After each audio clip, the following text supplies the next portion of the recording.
बिस्मिल्लाहिर्रहमानिर्रहीम। Dear students, आज का जो हमारा टॉपिक है वो है काइनेमैटिक्स। ये मैकेनिक्स का चैप्टर नंबर 7 है जिसे हम स्टार्ट करने जा रहे हैं। तो उसमें सबसे पहले जो आज हम टॉपिक देखेंगे वो है जिससे वेलोसिटी एंड एक्सेलरेशन और उसके Cartesian components, radial and transverse components, tangential और नॉर्मल कंपोनेंट्स, जिनको हमने डिस्कस करने इस चैप्टर में। तो सबसे पहले काइनेमैटिक्स के बारे में जानते हैं। काइनेमैटिक्स बेसिकली ब्रांच है डायनेमिक्स, और डायनेमिक्स ब्रांच है मैकेनिक्स की। तो डायनेमिक्स क्या है?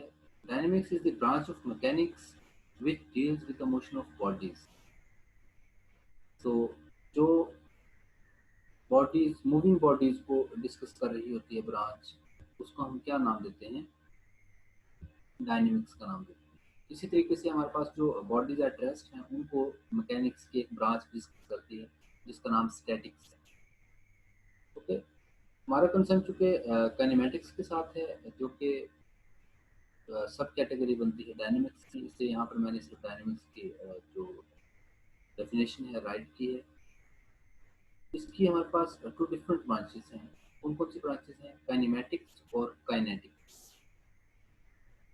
काइनेमेटिक्स जिससे रिलेटेड कंप्लीट चैप्टर है हमारा। Kinematics is the branch of dynamics that describes the motion of bodies without any reference to the force acting on it। यानी कि हम काइनेमेटिक्स के अंदर मोशन ऑफ बॉडीज को डिस्कस तो करते हैं, लेकिन इसके अंदर जो मोस्ट इम्पोर्टेंट थिंग है वो सिर्फ यही है कि हम जो फोर्स है, यहाँ पर उसमें बात लिखी है without any reference of force. इसका मतलब क्या है? इसका मतलब है हमारे पास कि हम जो एक्टिंग फोर्स है उसको कंसीडर नहीं करते, उसका जो रोल है वो इतना ज़्यादा प्रोमिनेंट नहीं लेता। तो जो काइनेटिक्स है वो क्या है? काइनेटिक्स में और काइनेमैटिक्स में मेन डिफरेंस यही है। काइनेटिक्स के आप लोग जब डेफिनेशन देखेंगे, kinetics is the branch of classical mechanics that is concern with the relation between motion and its cause. उसमें क्या था? Without any reference of the force. Kinematics में हम फोर्स जो है जिसकी वजह से मोशन एक्चुअली हो रही है, मोशन ऑफ बॉडी हो रही है, हम उसको काउंट नहीं कर रहे थे। जबकि काइनेटिक्स में, जो काइनेटिक्स है इसके अंदर हम क्या करेंगे? काइनेटिक्स के अंदर जो इसकी काज है या जो रीजन है उसको भी काउंट करते हैं। हमारा कंसर्न इस चैप्टर के अंदर काइनेमेटिक्स के साथ है, तो हम काइनेमेटिक्स को ही डील कर रहे हैं।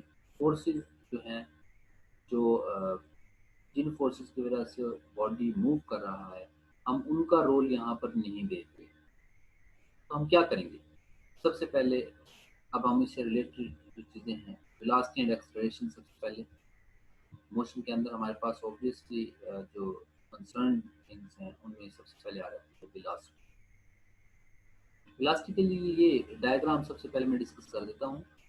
इस डायग्राम के अंदर क्या है कि हमारे पास ये ओरिजिन है, यहाँ से पोजीशन वेक्टर किसी पॉइंट पी का जो originally starting position, let's suppose हम कह देते हैं कि किसी टाइम टी पर किसी पॉइंट पर ऑब्जेक्ट मौजूद है, पॉइंट पी पर, और थोड़ी देर के बाद वो ट्रैवल करता हुआ टाइम डेल्टा टी के बाद कहाँ पर पहुंच जाता है?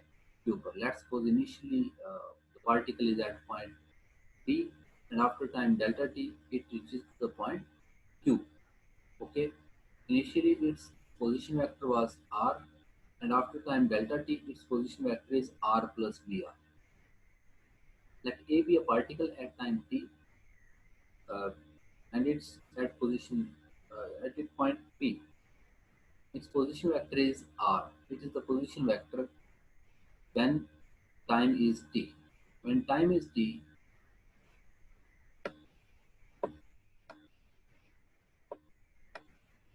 point is at the particle is at point p, and its position vector is r.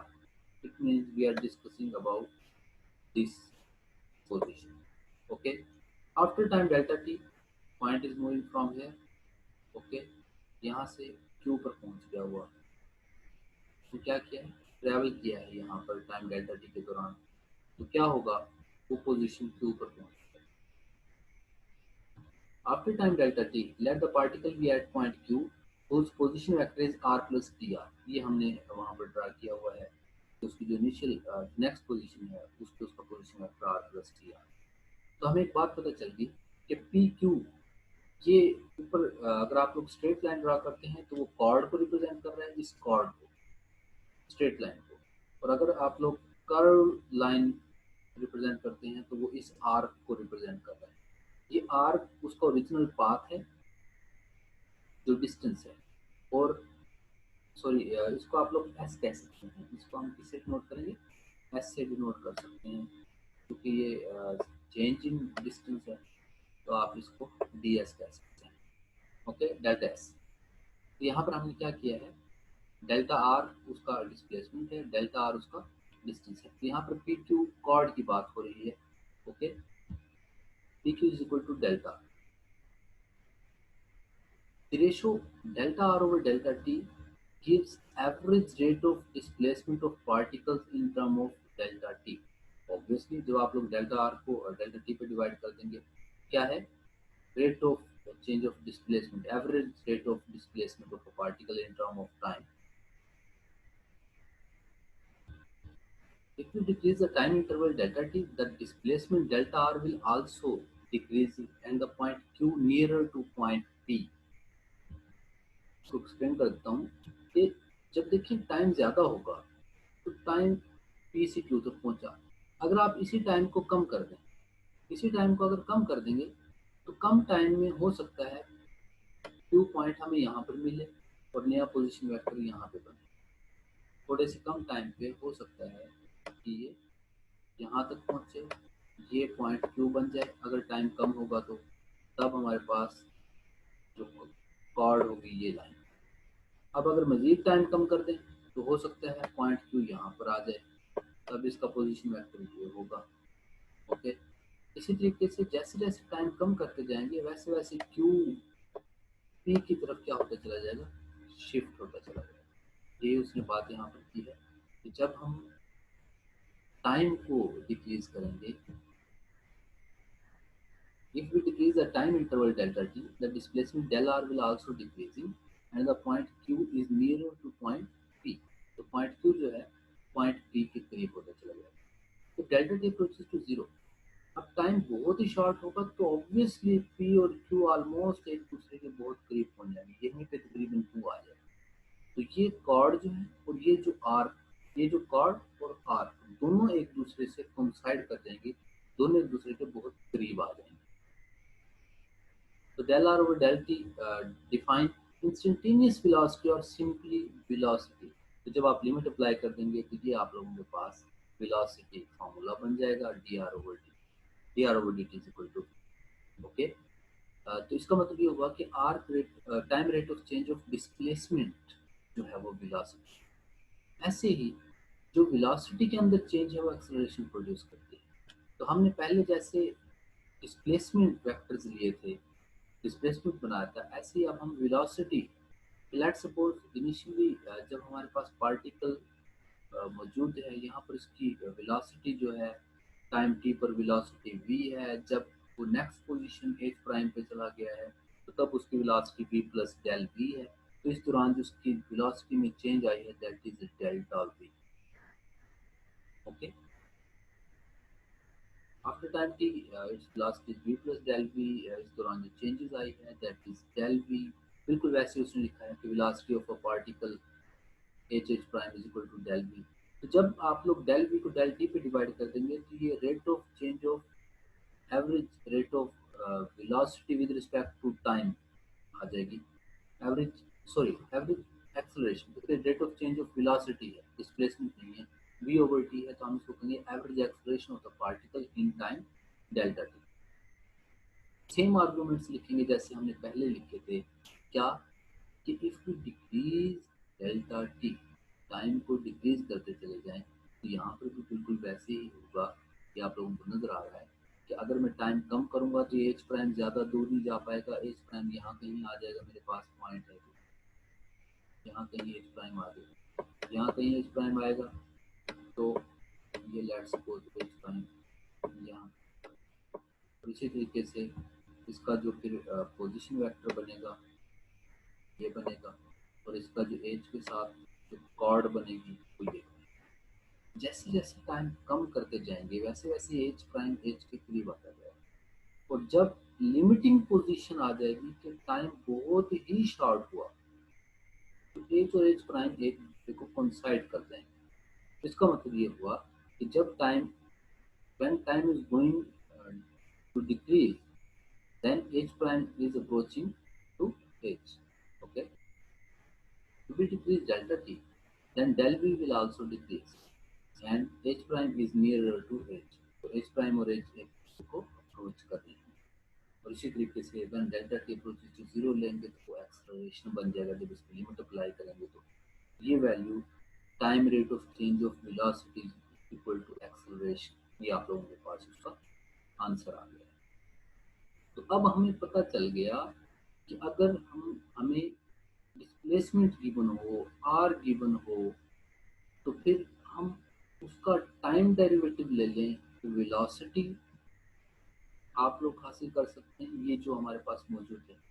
Similarly जब हमारे पास एक्सेलरेशन फाइंड आउट करना हो हमने, तो हम क्या करेंगे, हम वेलोसिटी का time derivative with respect to time ले लेंगे, तो वो हमारे पास एक्सेलरेशन आ जाएगा। अब इससे रिलेटेड हम एक एग्जांपल करते हैं जो इसको एक्सप्लेन करेगा।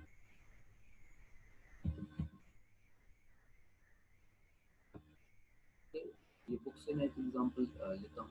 Eight any time t the position vector of a particle moving in a plane can be specified by a cos omega t a sin omega t. याद रखिएगा जब भी ऑर्डर पेयर्स के अंदर जो position of the particle describe की जाती है, तो हमेशा उसमें जो ऑर्डर पेयर के अंदर फर्स्ट कंपोनेंट होता है उसको आप लोग एक्स से डिनोट करते हैं, और जो सेकंड कंपोनेंट होता है उसको वाई से डिनोट करते हैं। तो इसका मतलब इसमें A cos omega T X component है और A sine omega T Y component.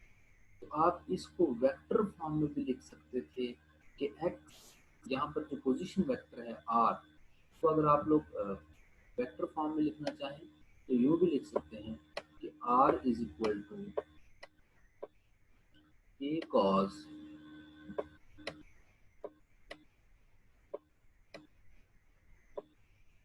omega t I plus a sin omega t j। तो ऐसे भी आप लोग लिख सकते हैं, दोनों तरीकों से इसको कर सकते हैं। जैसे इसने यहाँ पे किया हुआ है, इसने जो एक्स और वाई कंपोनेंट है उनको सेपरेट सेपरेट सॉल्व कर लिया है। आप इसी का derivative with respect to time ले लें एक दफ़ा तो वेलोसिटी आ जाएगी, यानी कि D R over D T ले लेंगे जब आप लोग तो वेलोसिटी आ जाएगी। यहाँ पर ये आर जो है ये डिस्प्लेसमेंट वेक्टर है, तो आप लोगों के पास वेलोसिटी आ जाएगी। लेकिन यहाँ पर इसने वेलोसिटी कैसे निकाली है, इसने ये बताया कि ए और ओमेगा जो है कांस्टेंट्स हैं, find the components of velocity and acceleration along coordinates axis. तो आपने इसको एक्स और वाई कंपोनेंट के वेलोसिटी और एक्सेलरेशन के कंपोनेंट्स निकालने हैं। तो ये चेक करिएगा x is equal to a cos omega t है, तो आप इसका with respect to x t derivative ले लेंगे, ये आप लोगों के पास इसका जो है एक्स कंपोनेंट आ जाएगा। इसी तरीके से जो आप लोगों के पास एक्सेलरेशन का एक्स कंपोनेंट आ जाएगा, एक्स का जब अगेन डेरिवेटिव। तो अब हमें एक्स का और वाई का कंपोनेंट जब निकालना होता है तो एक्स और वाई कंपोनेंट्स का हम एक नाम देते हैं कार्टियन कंपोनेंट। हमारा नेक्स्ट टॉपिक है कार्टियन कंपोनेंट्स निकालते हुए ये वैल्यूज कहाँ से आते हैं कि D X over D T, क्योंकि इससे पहले हमने वेलोसिटी पढ़ी थी D R over D T, जिसकी एग्जाम्पल क्या है, ये एग्जाम्पल है हमारे पास कि आर अगर कंप्लीट फॉर्म में गिवन हो, r is equal to t cube plus t square i plus cos t plus sine square t j, plus e power t log t k. तो वेलोसिटी और acceleration निकालनी है तो complete are given था, तो आपने with respect to time derivative लिया, t cube का डेरिवेटिव टी टी स्क्वायर आ जाएगा आप लोगों के पास, टी स्क्वायर का डेरिवेटिव है वो टू टी आ जाएगा, cos t derivative minus sine t आप लोगों को जनरेट करेगा, साइन स्क्वायर टी का जो डेरिवेटिव है ऑब्वियसली पावर रूल अप्लाई होगा, टू आप लोग आउटसाइड शिफ्ट करेंगे टू, और साइन की जो पावर है वो लेस हो जाएगी साइन टी, और फिर साइन का डेरिवेटिव साथ में मल्टीप्लाई होगा cos. Exponential function obviously same आपको डेरिवेटिव देता है, और लॉगरिथमिक फंक्शन का डेरिवेटिव 1/2। तो ये आप लोगों के पास जो डेरिवेटिव आ गया है two sine t cos t, यहाँ पर एक टर्म आ गई थी मेरे पास बाई चांस, ये two sine t cos t derivative लेने के बाद जब इस साइन स्क्वायर टी का डेरिवेटिव लिया, तो इसका ये एक फॉर्मूला है साइन टू टी का, तो मैं इसकी जगह पे क्या रिप्लेस कर सकता हूँ, साइन टू टी। ओके, ये हमारे पास वेलोसिटी आ गई है जब हमने क्या काम किया, आर का डेरिवेटिव ले लिया है। ठीक, जब वेलोसिटी का अगेन डेरिवेटिव लेंगे विद रिस्पेक्ट टू टाइम, तो ये आप लोगों के पास एक्सप्रेशन आ गया। लेकिन ऐसा तब करेंगे कि अगर आपको कंप्लीट आर गिवन है, लेकिन आर के कंपोनेंट्स जब गिवन हैं, जैसा कि अभी हमने एक एग्जांपल के अंदर देखा, तो फिर आप लोगों ने क्या करना है, फिर उसके एक्स कंपोनेंट और वाई कंपोनेंट को सेपरेटेड फॉर्म में कैसे फाइंड आउट करना है, उसको कैसे पता चलेगा कि वेलोसिटी का component X component D X over D T है, Y component D Y D T है, तो वो हम फाइंड आउट करते हैं। इनका क्या नाम है, उसका नाम है Cartesian component of velocity and acceleration. ये हमारा फर्स्ट टॉपिक भी बनता है, क्योंकि हमने वेलोसिटी और एक्सेलरेशन को उससे पहले जस्ट डिफाइन किया है, और जो चैप्टर का नेम था काइनेमेटिक्स, तो उसको डिफाइन करने के लिए हमने सिर्फ ये कि वो ब्रांच थी डायनेमिक्स की, तो हमने डायनेमिक्स की डेफिनेशन कर ली। तो अब हम वेलोसिटी और एक्सेलरेशन को इन डेप्थ देखने लगे हैं, तो वेलोसिटी और एक्सेलरेशन के कार्टियन कंपोनेंट्स देखेंगे, फिर नेक्स्ट एक आर्टिकल करेंगे जिसमें टेंजेंशियल और नॉर्मल कंपोनेंट्स भी देखेंगे हम। तो सबसे पहले कार्टियन कंपोनेंट्स देखते हैं। In Cartesian plane position of a particle is expressed as, Cartesian plane के अंदर जो पोजीशन होती है r is equal to X I plus Y J.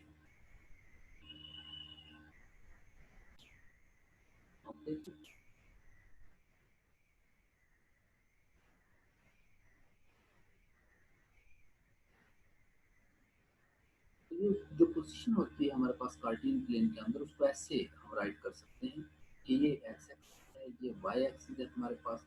तो कोई भी वेक्टर है जिसकी टिप यहाँ पर पॉइंट पी पर मौजूद है और उसके कोऑर्डिनेट्स एक्स और वाई हैं, तो याद रखिएगा एक्स और वाई का मतलब है कि एक्स डायरेक्शन में उसका जो डिस्टेंस बन रहा है, या एक्स डायरेक्शन में जो उसकी लेंथ है ओरिजिन से, वो हमारे पास एक्स है, और वाई डायरेक्शन में जो लेंथ है वो ये लेंथ है वाई। तो हमने इसको नाम दिया हुआ है एक्स वाई। और एक्स डायरेक्शन में जो यूनिट वेक्टर होता है डायरेक्शन को रिप्रेजेंट करने के लिए, जो यूनिट वेक्टर है वो आई है, और वाई डायरेक्शन को रिप्रेजेंट करने के लिए यूनिट वेक्टर जे है। These are unit vector along x-axis and y-axis respectively, यानी कि x-axis पे unit vector I है, y-axis पे unit vector j है। नेक्स्ट हमारे पास v is equal to dr, हमें ये पता है कि v is equal to dr over dt है। और अगर हमारे पास r x और y फॉर्म में हो कि x i प्लस वाई जे, जो कंपोनेंट्स हो कार्टियन कंपोनेंट्स हो, उसका x और y कंपोनेंट गिवन हो, जैसे कि अभी हमने एक एग्जांपल देखी थी जो आप लोगों को बताई थी, जिसमें x मौजूद हो y मौजूद हो, कार्टियन कंपोनेंट्स दिए हो, क्या करना है, dx over dt, x का derivative with respect to t, और इसी तरह y का derivative with respect to t। तो ये हमारे पास क्या आ जाएगी, वेलोसिटी। तो अब हमें पता चल गया कि जैसे हमारे पास डिस्प्लेसमेंट के या पोजीशन वेक्टर के एक्स और वाई कंपोनेंट थे अलोंग एक्स एक्सिस और वाई एक्सिस, वैसे ही D X over D T और D Y over D T ये कार्टियन कंपोनेंट ऑफ वेलोसिटी हैं parallel to x axis and Y axis. These are dx over dt and dy over dt, ये जो दो values आप लोगों के पास आती हैं, ये वैल्यू और ये वैल्यू, ये हमारे पास कार्टियन कंपोनेंट ऑफ वेलोसिटी है parallel to x axis and Y axis.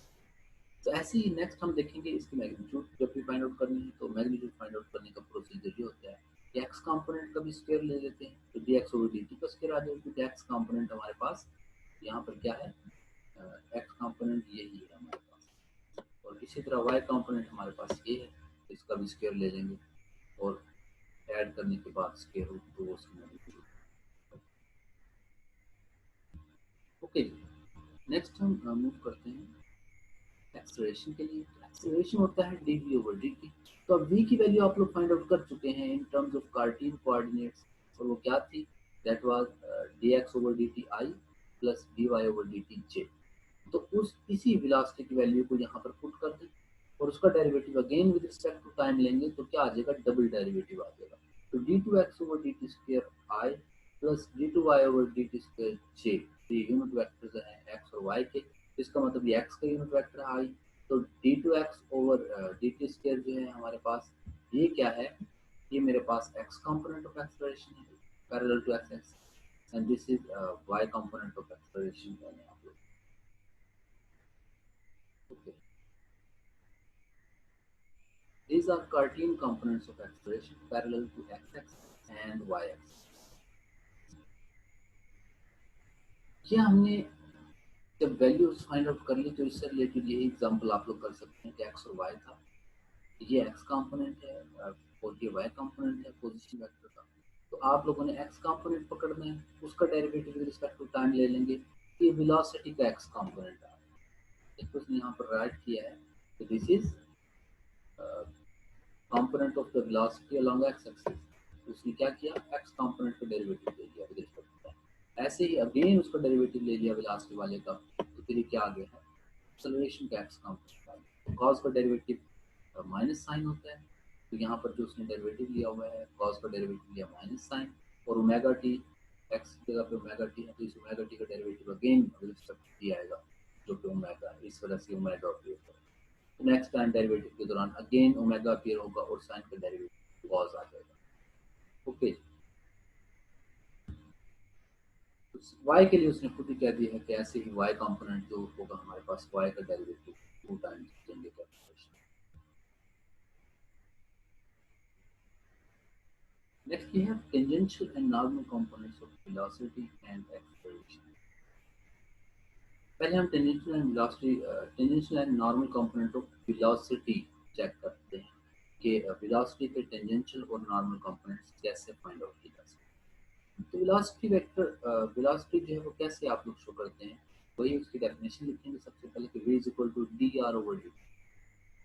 अब हम क्योंकि टेंजेंशियल और नॉर्मल डायरेक्शन देखना चाह रहे हैं उसकी, तो इसको विद रिस्पेक्ट टू एस लिख लेते हैं, D are over D S, chain rule जैसे हम कहते हैं कि एस पे भी डिपेंड कर रहा है, तो डी एस मल्टीप्लाई डिवाइड किया है हमने, तो D S over D T जो है ये हमारे पास स्पीड का फॉर्मूला है v। तो D S over D T की जगह पे, इस वैल्यू की जगह पे हमने v लिख लिया हुआ है, तो D are over D S साथ में मल्टीप्लाई। ओके, तो अब v की जो वैल्यू आई है वो v वेलोसिटी की जो वैल्यू आई है वो speed multiply by D are over D S. अब D are over D S की एग्जैक्ट वैल्यू हमें नहीं पता, तो हम इसकी वैल्यू फाइंड आउट करेंगे और जो वैल्यू आएगी उसको इसी इक्वेशन नंबर 1 में पुट करेंगे। तो इसकी वैल्यू फाइंड आउट करते हैं D are over D S. तो D are over D S as पर डेरिवेटिव फार्मूला क्या होगा, limit delta S approach to 0 delta R over delta S. अब इसकी डायग्राम अप्रोच जो थी उसकी तरफ हम दोबारा मूव करेंगे एक दफा, कि हमारे पास उसने लिखा है this vector is parallel to the tangent at p and its magnitude is। अब देखिए जो हमने पहले आर्गुमेंट्स दिए थे कि जैसे जैसे limit delta s approaches to zero होगी, तो जैसे जैसे डेल्टा एस कम होगा यानी कि टाइम जब जब कम होगा वैसे वैसे डेल्टा एस भी कम होगा और क्यू पी को अप्रोच करने की कोशिश करेगा। जैसे जैसे टाइम कम हो रहा होगा क्या होगा, हमारे पास क्यू जो है थोड़े से टाइम के बाद यहाँ शिफ्ट हो सकता है, यहाँ शिफ्ट हो सकता है, और क्यू जैसे ही पी के पास पहुंचेगा डेल्टा एस बहुत शॉर्ट स्मॉल हो जाएगा, और डेल्टा एस स्मॉल होने का मतलब है कि डेल्टा एस जीरो को अप्रोच करेगा, और जब डेल्टा एस जीरो को अप्रोच करेगा बहुत स्मॉल हो जाएगा। तो फिर याद रखें कि जैसे डेल्टा एस स्मॉल होगा डेल्टा आर भी तो उसी के साथ साथ कम हो जाएगा। मैं यहाँ पर एक सिचुएशन क्रिएट कर लेता हूँ कि डेल्टा एस लेट सपोज यहाँ पहुँच गया है, तो ये देखिए ये इसका पोजीशन वेक्टर है और यहाँ से कॉर्ड भी वही है और आर भी वही है। तो जैसे डेल्टा एस जीरो को अप्रोच कर रहा है वैसे डेल्टा आर भी तो शॉर्ट हो गया ना। तो डेल्टा एस और डेल्टा आर के एक दूसरे ये भी बहुत शॉर्ट हो जाएंगे और इनके आपस में यूँ कहने की वैल्यूज कोइंसाइड कर देंगी। जो कॉर्ड है और जो आर्क है वो सेम मिल जाएगी। तो इस वजह से इसकी मैग्नीट्यूड को हमने वन लिखा है। बिकॉज द इंस्टेंटेनियस, ये यहाँ पर उसने राइट कर दी है बात कि because the instantaneous value length of the chord is equal to the length of the arc. Chord के ऊपर मैंने स्ट्रेट लाइन लिखी है और कॉर्ड के ऊपर ये जो है कर्व लाइन से नोट करवाया है। उसके बाद हमारे पास जो D R over D S है उसकी मैग्नीट्यूड क्या बन गई है, वन। और ये जो टी लिखा है उसकी रीजन यहाँ जो एक्सप्लेन की गई है कि this vector is parallel to the tangent at p. अब देखें यहाँ पर जिस वक्त कर्व सिचुएशन थी तो तब हमारे पास जब यहाँ पे टेंजेंट ड्रा किया गया था तो यहाँ पे टेंजेंट कुछ और था, यहाँ पर टेंजेंट कुछ और था। लेकिन जब ये कोइंसाइड कर जाएंगे तो तब दोनों वेक्टर्स आपस में एक दूसरे के करीब आ जाएंगे और सिर्फ टेंजेंट वेक्टर ही बच जाएगा क्योंकि पी और क्यू तो एक ही जगह पे कोइंसाइड कर चुके हैं। तो डी आर और डी एस की जो डायरेक्शन बनेगी वेक्टर की वो टेंजेंशियल डायरेक्शन बनेगी, वो डायरेक्शन टेंजेंशियल बनेगी। ओके जी।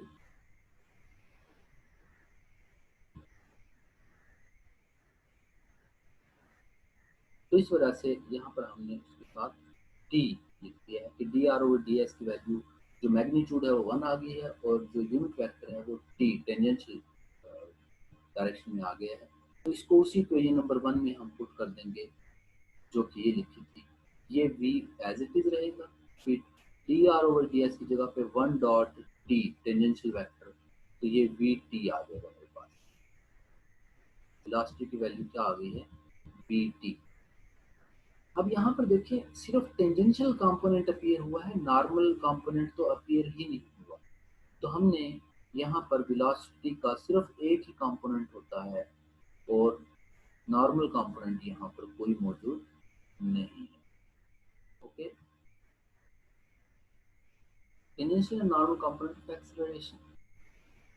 अब जब एक्सेलरेशन की बात होती है तो एक्सेलरेशन के लिए याद रखें v is equal to v t हमारे पास मौजूद है, इसी का डेरिवेटिव ले लें तो आपके पास एक्सेलरेशन आ गया। तो d we over D T is equal to, इसका जब डेरिवेटिव लेंगे तो इस पर प्रोडक्ट रूल अप्लाई कर दें, D we over D T. First one इस थ्री का डेरिवेटिव ले लिया है हमने, फर्स्ट वन का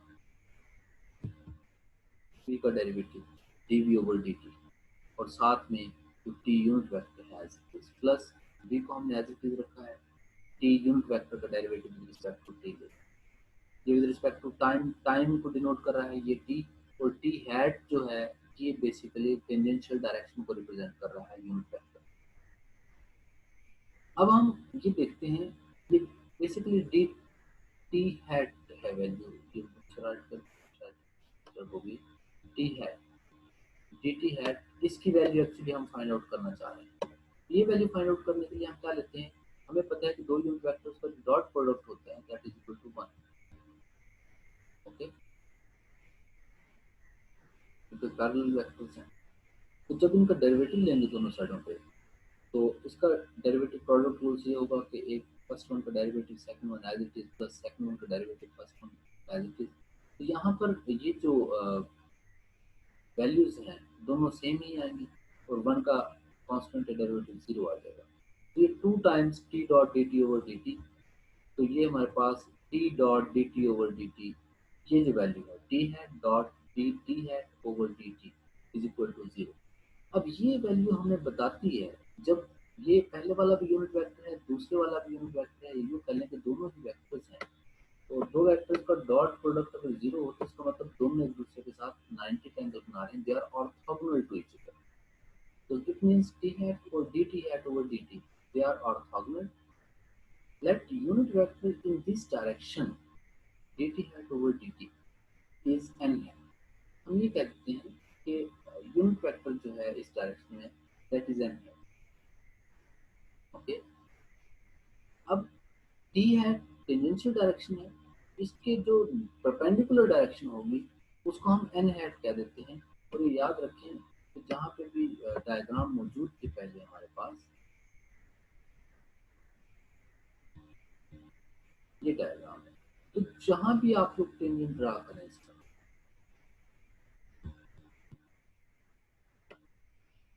सॉरी ये लाइन मुझे ड्रा करनी है, टेंजेंट यहाँ पे लेट्स सपोज मैं ड्रा कर रहा हूँ, तो टेंजेंट जहाँ भी आप लोग ड्रा कर रहे होंगे वहाँ पर उसकी परपेंडिकुलर डायरेक्शन ये बनेगी। तो ये हमारी नॉर्मल डायरेक्शन है एक्चुअली। यहाँ पर आप जब हम देख रहे हैं तो हम इसी डायरेक्शन की बात कर रहे हैं कि ये उसके परपेंडिकुलर डायरेक्शन है नॉर्मल, ये अगर टेंजेंशियल डायरेक्शन। ओके,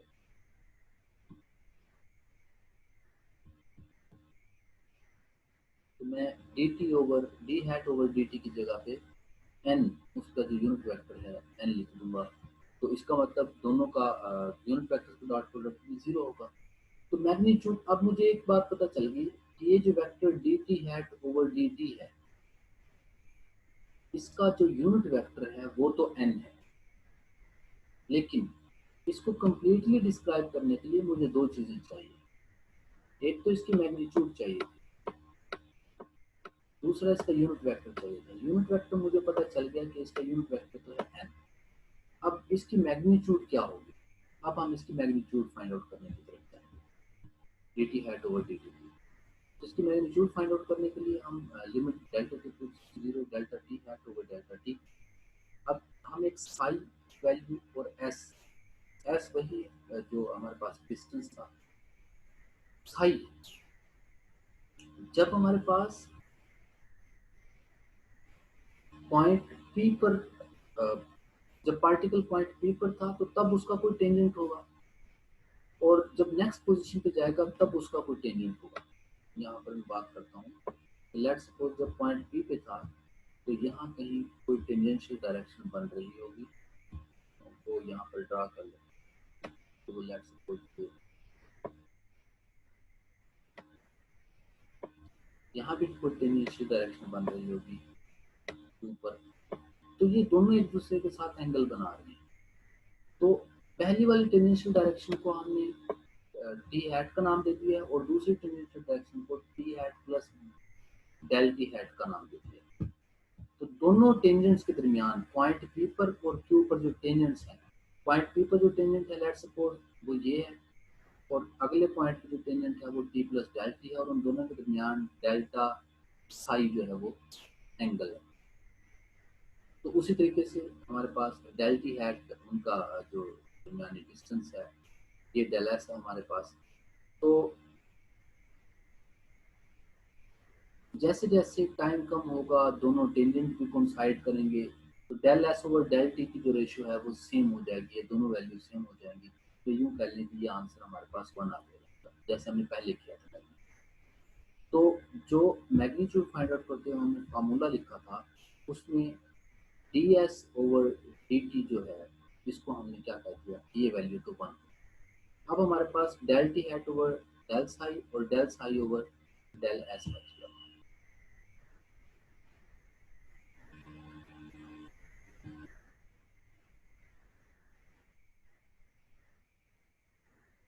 और यहाँ पर वैल्यू राइट की है हमने,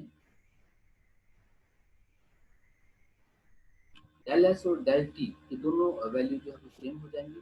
and when limit delta psi approaches to zero, delta t hat over delta psi is equal to one.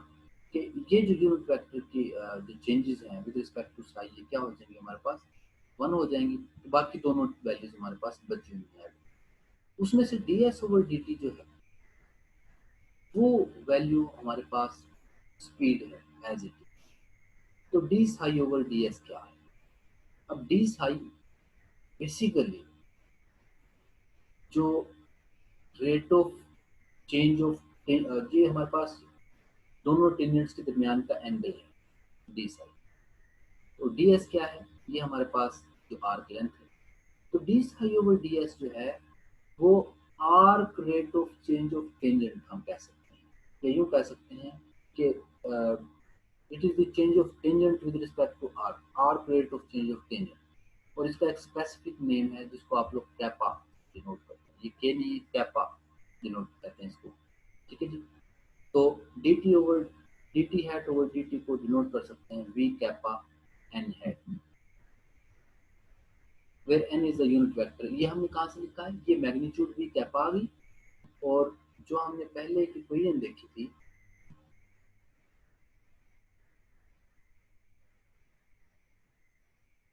ये डी टी ओवर ये जो डी टी हैट था, ये मैंने इसको पहले भी राइट किया था, यहाँ पर राइट करते हुए इसको थोड़ा सा इशू है कि ये है डी टी हैट। ओके, तो d t hat over D T, ये जो वैल्यू थी इसकी मैग्नीट्यूड अब मेरे पास क्या आई है, वी कैप आ गई है। और इसका हमने पहले यूनिट वेक्टर निकाला था वो एन आ गया। तो अब इस D t hat over D T की जगह पे वी कैपा एन हम पुट करने लगे हैं। क्या वैल्यू आएगी हमारे पास वो हम देखें।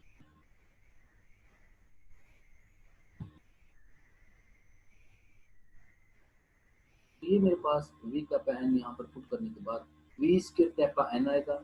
और कैपा को आप लोग 1/रो से भी डिनोट करते हैं। तो ये हमारे पास जो एक टेंजेंशियल कंपोनेंट आया है, दूसरा नॉर्मल कंपोनेंट आया है। तो ये टेंजेंशियल और नॉर्मल कंपोनेंट ऑफ एक्सेलरेशन है। Tangential component dv over dt है, normal component v square over rho है। ये हमने टेंजेंशियल और नॉर्मल कंपोनेंट्स यहाँ पर फाइंड आउट कर लिए हैं, वेलोसिटी और एक्सेलरेशन दोनों।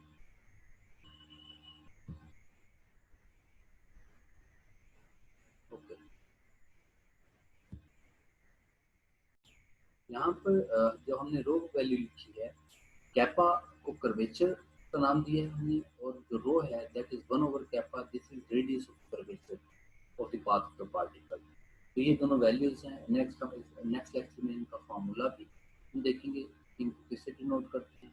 और जब भी हमें टेंजेंशियल और नॉर्मल कंपोनेंट्स निकालने होंगे एक्सेलरेशन के और वेलोसिटी के, तो यही वैल्यूज कि हमने वेलोसिटी का जो टेंजेंशियल कंपोनेंट था वो v निकाला था, स्पीड, और नॉर्मल कंपोनेंट जीरो था। ऐसे एक्सेलरेशन का tangential component dv over dt है और normal component v square over rho है। तो इन्हीं को इंशाल्लाह हम नेक्स्ट यूज करेंगे और उसके बाद इन क्वेश्चन को सॉल्व करेंगे।